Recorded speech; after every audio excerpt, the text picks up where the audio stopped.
Rusia dan Belarus melakukan latihan militer gabungan 4 tahun sekali bertajuk Zapad 2025, mulai 12 hingga 16 September 2025. Aksi dua sekutu ini pun membuat NATO gerah. Mereka berkilah latihan tersebut hanya bersifat defensif untuk mempersiapkan diri dari potensi invasi. Moskwa dan Minsk juga mengundang media internasional setelah perwakilan dari puluhan negara, termasuk Amerika Serikat, untuk melihat langsung jalannya latihan.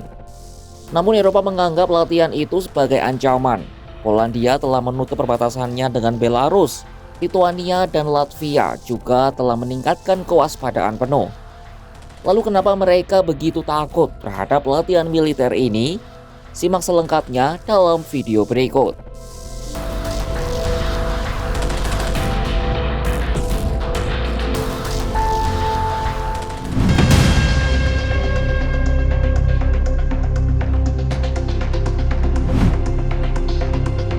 Angkatan Darat Rusia dan Belarusia mengadakan latihan militer gabungan bertajuk Zapad 2025 alias Barat 2025 di sejumlah lokasi kedua negara mulai 12 hingga 16 September 2025. Tujuannya adalah untuk menguji kemampuan Rusia dan Belarus serta memastikan keamanan militer di kedua negara.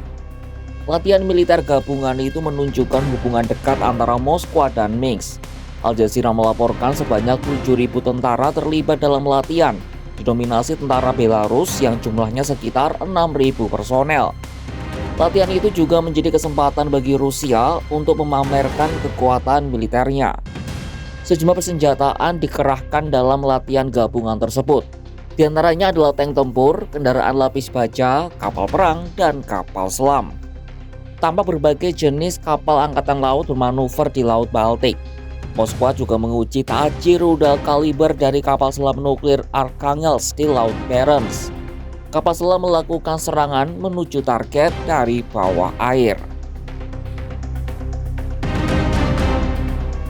Baik Rusia maupun Belarus kompak menegaskan bahwa latihan mereka bersifat defensif dan merupakan simulasi respon untuk menghadapi invasi. Hal ini ditegaskan oleh Kepala Departemen Kerjasama Militer Internasional di Belarus, Mayor Jenderal Valery Revenko, Senin 15 September 2025. Bahkan terdapat perwakilan dari 23 negara yang hadir dalam latihan itu, termasuk 3 perwakilan negara anggota НАТО. На данном учении сегодня присутствуют представители порядка 23 государств. Из них 3 представителя государств-членов НАТО, 17 представителей военно-дипломатического корпуса, представитель Центра по предотвращению конфликтов ОБСЕ, который прибыл с личного разрешения генерального секретаря ОБСЕ. Данному представителю мы предоставили возможность посетить все воинские подразделения, принимающие участие в данном учении, все полигоны, а также провести беседу с военнослужащим как Республики Беларусь, так и Российской Федерации. Таким образом, данное учение, на наш взгляд, является без прецедента открытыми. Мы не несем никому угрозы.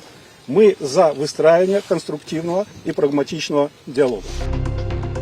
Bahkan perwira militer AS juga mengamati latihan perang gabungan Zapad 2025 ini.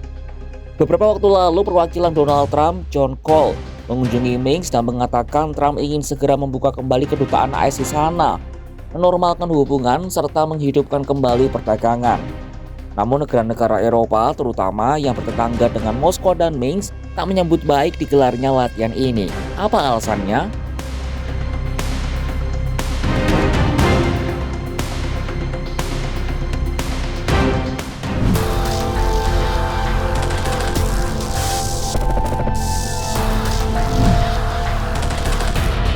NATO Timur mulai memanas bahkan sebelum latihan militer gabungan Zapad 2025 digelar.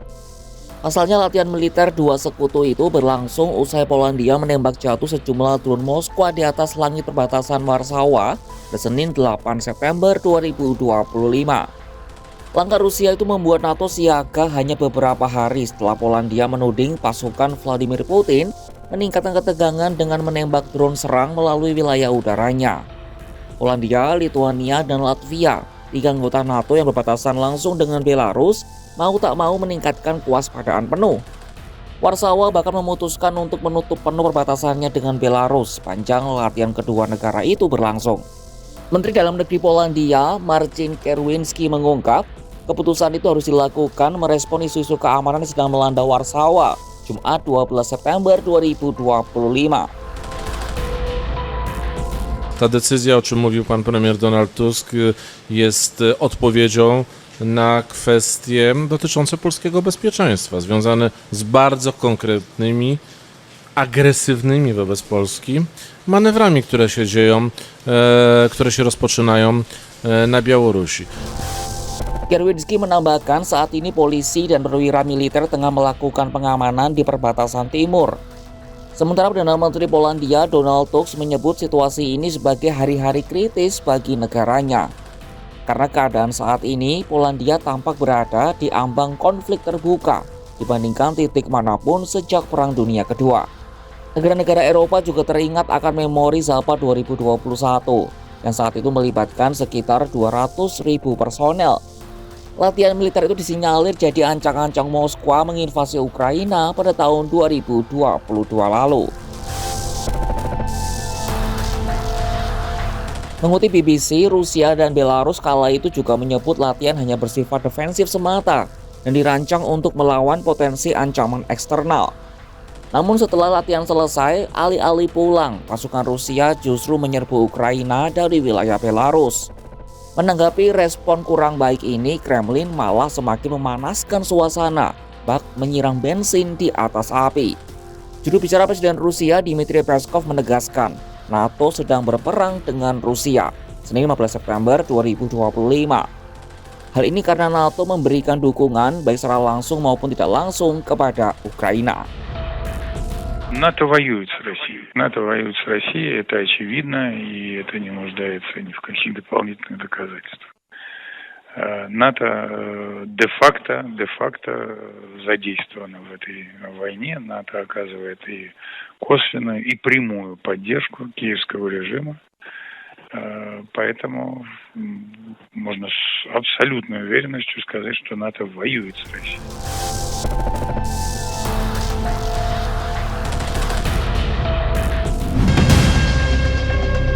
Zapad 2025 disebut defensif, tapi tetangga membacanya ofensif.